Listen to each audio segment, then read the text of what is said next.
Hey YouTube, Ryan here with another vacuum. This time is for my Singer Upright.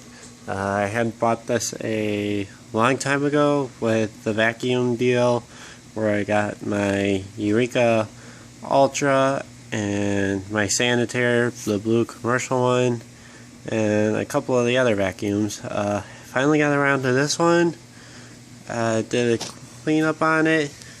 Had the WD-40 the height adjustment.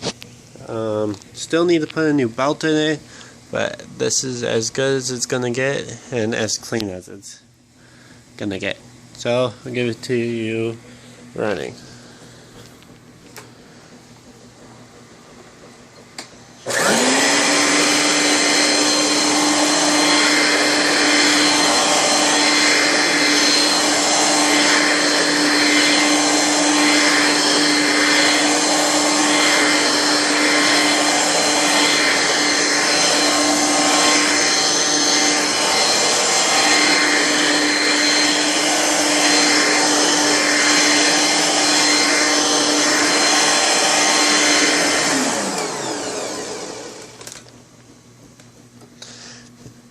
There you go. There's my Singer Upright.